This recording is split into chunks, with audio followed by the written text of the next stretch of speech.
All right, let's talk about what might just be the most important, game-changing feature of the Hermes Agent. It's memory. Seriously, this isn't just about storing a few facts. This is about fundamentally changing how you work with your AI. You know the drill, right? We've all been there.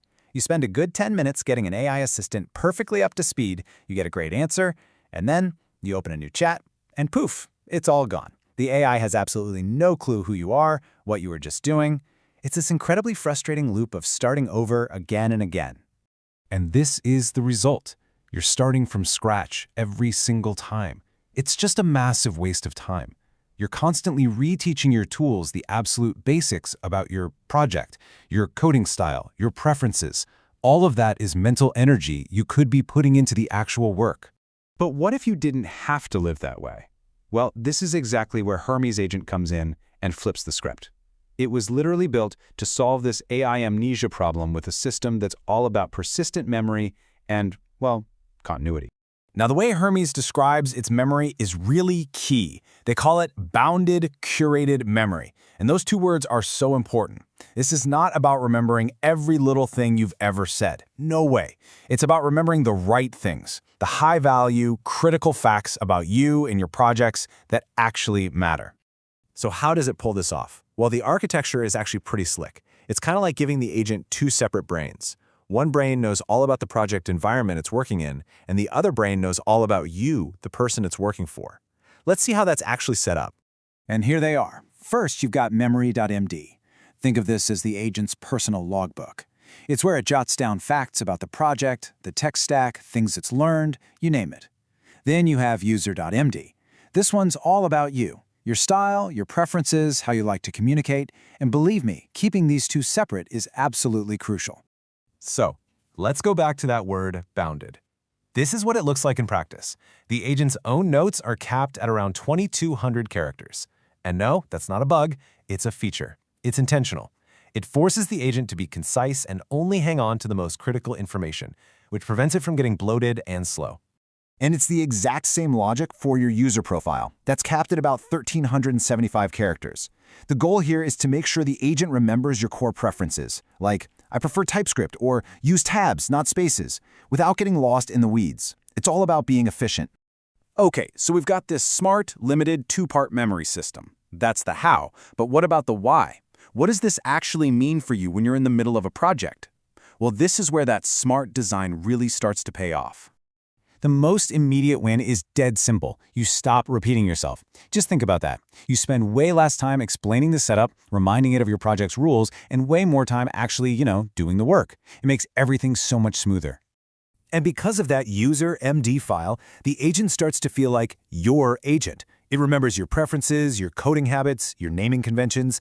Over time, it starts adapting to you, instead of you constantly having to adapt to it. Now, for anyone working on a project that takes more than just a few hours, this is huge, because Hermes remembers the important stuff, like where the project files are or what you learned from a failed attempt yesterday. It becomes a super reliable partner for those longer, multi-day projects. I really want to hammer this point home, because it might sound a bit strange at first. In a world where we think more data is always better, why would you want a limited memory? Well, the whole philosophy behind Hermes is that smarter memory is way more valuable than just more memory. And this really lays it all out perfectly.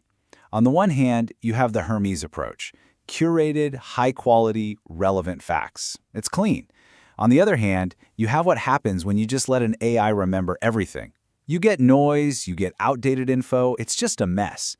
Curation is basically quality control for an AI's brain. So here's a key detail on how this works. When you start a session, Hermes takes a snapshot of those memory files and loads it into the system prompt. And that snapshot is frozen for the entire session. Any new memories you create get saved for the next session. This is done on purpose to keep things fast and consistent while you're working. Okay, so I know what you're probably thinking right now. If the main memory is just for high-level stuff, what happens when you need to remember some random detail from a conversation you had 2 weeks ago? That's where the second layer comes in, session search. These two systems are designed to work together as a team. You've got persistent memory, which is like your speed dial for the most important facts. And then you've got session search, which lets the agent dig through all your past conversations to find those specific little details when you need them. You get the best of both worlds. So when you put it all together, the smart, persistent memory, the user profile, the on-demand search, something really cool starts to happen. Your agent stops feeling like a disposable tool you use once and then throw away. It starts to feel more like a real teammate. So let's just nail down the core benefits here. 1. It saves you from repeating yourself. 2. It becomes deeply personalized to you. 3. It makes long-term projects not just possible, but actually enjoyable. 4. It gets more and more valuable the more you use it. And 5. It does all this without becoming a slow, bloated mess. The bottom line is this. The memory system at Hermes is a direct, smart, and incredibly well-designed solution to the single biggest problem plaguing most AI systems today. It's designed to cure AI amnesia. And that really just leaves us with one final thought. If you had an AI partner that actually remembered you, remembered your projects, and remembered the stuff you've worked on together, what could you really accomplish? What would you build?